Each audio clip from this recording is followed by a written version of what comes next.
Hi everyone, Mike from AI Technology and Design back here with another day of technology in our 30 Days of Technology series. Today I want to talk about a product from Samsung that is absolutely, unequivocally, without a doubt, one of the biggest game changers in home technology that there is. Of course, I'm talking about the incredible Frame TV from Samsung.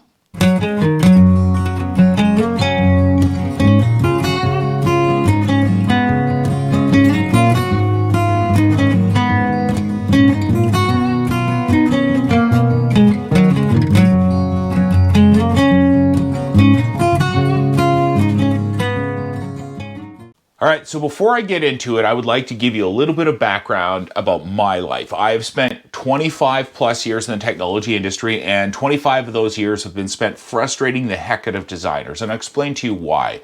These wonderful folks create a space for us. They create design elements, finish elements, spatial flow elements, all of the stuff that makes a good place great.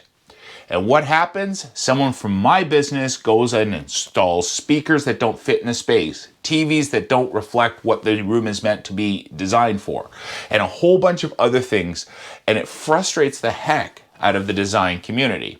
But it was always a precarious balancing act because the client wanted sound, the client wanted TV, they wanted all of those things, and the designer didn't want to disrupt the flow of their space. Well, Samsung's Frame TV fixes all of that by making your TV look like a piece of framed art when it's not in use. So we're going to go through that today and talk about how it's changed the game and why you probably want one in your own home when you get a new TV.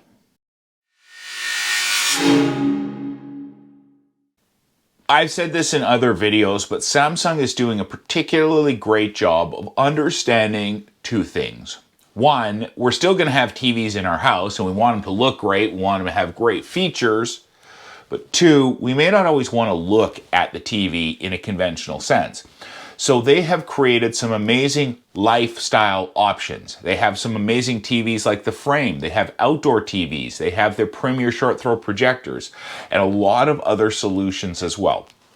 So for me, I am a huge proponent of what they're trying to do and wholly support it because I think it's welcome evolution in our industry. I want to give you a little bit of background about the Samsung Frame TV.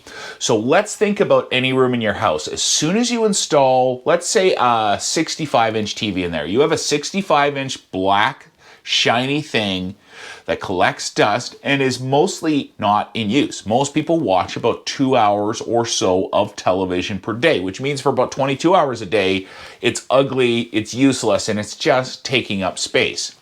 Now the Frame is still a spectacular TV. There's no giving up feature quality or picture quality or anything else to get that nice lifestyle look. But when it's not in use as a TV, it's like a transformer because it looks like a piece of framed art. And I'd be hard pressed for most people to walk up to it and be able to tell whether it was actually a piece of art painted by a real person or a Samsung TV. It's that good. We're going to talk a little bit more about the artwork itself in a few minutes, but that's the magic of this TV. It's customizable. It fits into the space. You can even change the bezel or frame around the TV. And the last thing I like is it allows you to create a completely invisible media room. And this is a big thing right now.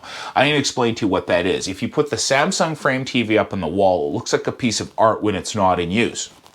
We take the rest of the electronics and we hide them in a cabinet or a closet so we don't have any boxes or wires or anything else.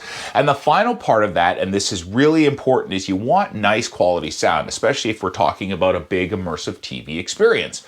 The problem is even the nicest looking soundbars from brands like Sonos still look like a soundbar. So yes, there are brands that make really cool options to hide it. There's a great speaker company called Leon that makes some of the neatest options out there, but the price point can be prohibitive for people. So how do we scale that problem? Very easy. There are companies that make invisible speakers that go right behind the drywall. You cannot see them when they're installed, but they still sound really, really good. So we can now take a Samsung Frame TV, 5 speakers in the ceiling, and we can even put a subwoofer in the ceiling, the floor, or the walls that just looks like an air return register. So if we do all of those things, we can create a room that our clients love, that they can go and have a great family movie night or watch that concert or the big game or whatever. But at the same time, the designer who created the original vision for that space is happy as well, because everybody gets what they want.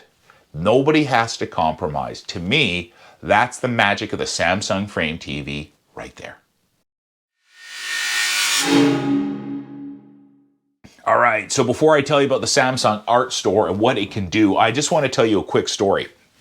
When Samsung first launched this TV, they took everyone to a special place in Montreal. And in that place, they had 6 of the Frame TVs mounted on the wall and 40 pieces of real artwork. And if you could tell which was which, you got a free Samsung Frame TV. Nobody got a free Samsung Frame TV. There was no smoke and mirrors. There was nothing malicious about it. It was just that the TV was that good and everyone was so blown away by that it was really hard to try to figure out which was which, and people were consistently wrong. So first things first, if you're looking at the art on the Samsung Frame TV and you haven't seen it in person, you're going to want to trust me on this. It doesn't look like you're looking at a picture of some classical artwork. It looks like you're looking at classical artwork to the point where you can see the texture of the canvas. You can see the brushstrokes. You can even see where the paint is thicker than other spots. So when we get down to it, it will allow you to put that Monet or that Picasso or whoever else you really, really like on your TV for a fraction of the cost. I mean, hey, I like art as much as the next guy, but I can't afford those really expensive paintings. However, if I've paid for the Samsung Frame TV and I'm willing to pay a small monthly fee to have a subscription to their art store, I can have any art I want, and you'll be hard-pressed to tell that it isn't original. Well, if you come to my house, you'll know it's not original, but if you come to somebody else's house who has a lot of art, you will be very, very hard-pressed to find out.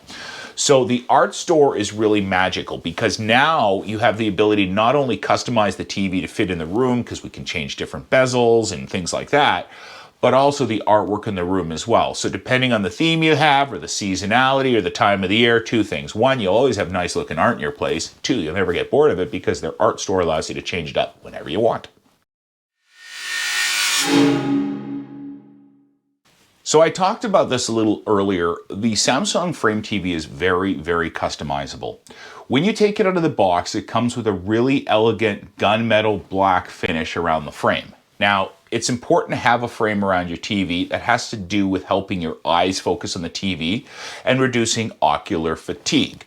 However, it doesn't always have to be black, and Samsung has recognized this. So you can take the frame out of the box and it looks great. However, you can buy different colored kits that snap on the outside of it. There's white, there's oak, and there's walnut. But there's also third-party kits not from Samsung that are raw wood. So you can stain it whatever color the millwork in your room is. You can paint it whatever color your walls are in your room. Whatever you want to do, it is completely customizable and completely up to you. The Frame TV isn't hard to install at all. In fact, it's one of the easiest TVs to set up and install. But it's radically different than any other TV out there that you will install, and I'll explain to you why. On a conventional TV, all the jack packs, all the inputs are actually on the back of the TV, as is the power cord. On the Frame TV, none of that is on the TV itself. It's on what's called the Samsung One Connect box, and it uses a magical cable called a Samsung One Connect cable to get power and video from that box to the TV. Why does that matter? Well, most homes are wired for conventional TVs. So on the wall is a power plug. There might be an HDMI or some sort of input and a place to plug your sources in. That's not going to work at all with a Frame TV because you have to deal with that One Connect cable in that box. Okay, so there's a few things you're going to want to know about doing all this. First of all, that One Connect cable I was telling you about is kind of neat because it powers the TV and provides signal, but it's not in-wall rated. So if you're going to put that behind drywall, technically that's not allowed. So the way you do that is you have to run 1.5 to 2 inch conduit to get it up to where it needs to go. Now, usually what people will do is sometimes they'll put a cavity behind the TV to put the box in, but that's not always feasible because you have to sometimes plug things into the box or reset the box. So what most people will do is they'll run the One Connect cable down below the TV through conduit it to a cabinet or to a closet or something else like that as well. The cable can also be run on the wall. It's virtually invisible, but if we're really talking about that nice clean look, it's got to go behind the walls. So once you figure that part out, the rest is really, really easy. But it's important that you understand that there's a little bit more infrastructure planning for these TVs. But the flip side of that is, number one, you don't have to buy a mount because they come with the mount. And number two, the mount is just like a picture. It's literally one or two special hooks that sit on the wall. And there's two brackets on the TV and it goes click and it's done. So very simple to set up once you know what you're doing.